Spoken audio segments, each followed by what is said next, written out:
Hello दोस्तों, स्वागत है आपका फिर एक और नई वीडियो में। दोस्तों, आप कुवैत के अंदर जितने भी वर्कर हैं और जितने भी चाहे घर में काम करने वाले हों या फिर कंपनी में हो, प्राइवेट सेक्टर में हो, किसी में काम करने वाले जितने भी प्रवासी हैं और मेरे यूट्यूब चैनल को देखते हैं और मेरे यूट्यूब चैनल को दोस्तों अपने दोस्तों में शेयर ज़रूर कर दीजिएगा और सब्सक्राइब भी कर लिया करो। दोस्तों, आज मैं कुवैत की बात करूंगा वो उन वर्करों को लेकर करूंगा जो भी यहाँ के इंडिया के या फिर पाकिस्तान या बांग्लादेश के कहीं के भी प्रवासी हैं और उनका 18 नंबर सिविल आईडी है।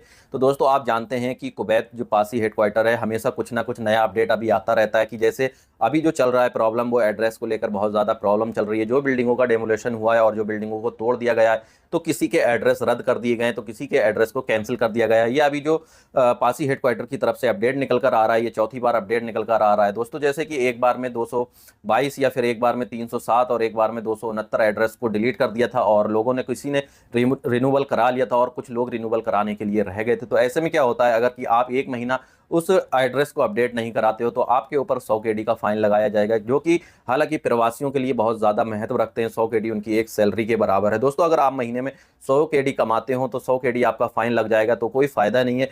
हमेशा जब तक ये प्रॉब्लम चल रहा है तो अपने सिविल आईडी को कम से कम एक वीक में ज़रूर उसका सिविल स्टेटस चेक किया करें और अपने एड्रेस को चेक किया करें कि आपका एड्रेस वैलिड है या अनवैलिड है, कैंसिल कर दिया गया या नहीं कर दिया गया। तो ऐसे ही अभी पासी हेडक्वार्टर की तरफ से अपडेट आया है कि दोस्तों आज 207 सिविल आईडी एड्रेस को कैंसिल कर दिया गया हैगा और जो बिल्डिंगें डेमोलेशन के शिकार हुई या फिर किसी ने, जो मालिक हैं उनके बिल्डिंगों को बेच दिया, वो दूसरों के नाम पर चली गई हैं। तो ऐसे में क्या है कि उनके एड्रेस हैं कैंसिल कर दिए जाते हैं। तो आप अपनी आईडी का जो एड्रेस है उसको अपडेट करते रहें और चेक करते रहें। दूसरा क्या प्रॉब्लम है, अभी आपका जो आईडी का अपडेट है आपको वहीं रहना पड़ेगा। इसके चलते हुए आपको, प्रवासियों को बहुत ही ज़्यादा प्रॉब्लम होगी। जितने भी वर्कर काम करने वाले हैं उनको बहुत ज़्यादा प्रॉब्लम होने वाली है, क्योंकि इस तरह से ये पता लगाया जाएगा कि जितने भी अपार्टमेंट हैं और जिनके नाम पर रूम रजिस्टर्ड हैं या फिर जो पूरा अपार्टमेंट रजिस्टर्ड है और जो ठेकेदार हैं, उनसे पूछताछ की जाएगी कि यहाँ पर कितने लोग रहते हैं और कौन कौन लोग यहाँ पर रहते हैं, उनकी आईडी वगैरह चेक होंगी। तो इसके चलते हुए, क्योंकि लोग रहते कहीं हैं और एड्रेस कहीं का रहता है और काम कहीं करते हैं, तो दोस्तों हो सकता है कि आपको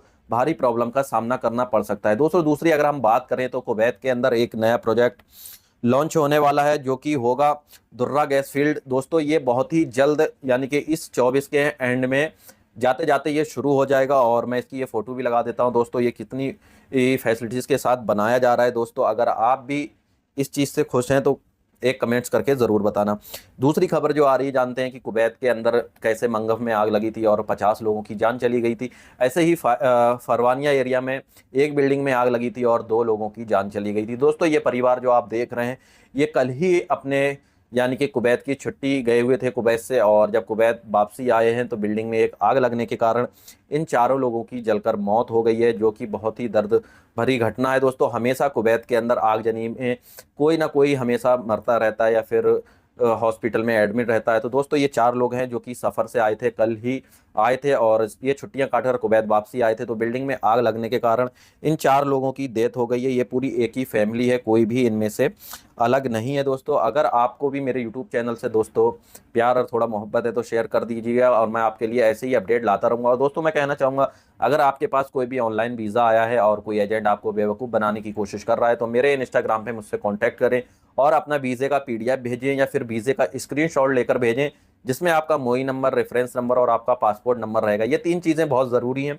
आपका वीज़ा चेक करने में। या फिर आपके पास ये तीनों चीज़ें वो हाइड करके भेजता है, तो जो वीज़े पे क्यूआर कोड रहता है वो ज़रूरी लाजमी मेरे पास भेजें, क्योंकि वीज़ा चेक करने के यही 2 तरीके हैं, तीसरा कोई भी तरीका नहीं है दोस्तों। अगर आपके पास भी कोई पासपोर्ट से रिलेटेड कोई भी प्रॉब्लम है या फिर आपको लाइसेंस की कोई प्रॉब्लम आ रही है, या फिर दूसरी मैं बात करूं दोस्तों कि अगर आपको टिकट कराना है बहुत कम प्राइस में, या फिर स्टैंपिंग कराना है, या फिर मेडिकल आपको कहाँ कराना है, अगर आपको कुछ इस तरह की डिटेल्स चाहिए तो मेरे इंस्टाग्राम पे मुझसे कांटेक्ट करें और आपको बहुत जल्द वहाँ पे जवाब दिया जाएगा दोस्तों। तो वीडियो को लाइक और सब्सक्राइब ज़रूर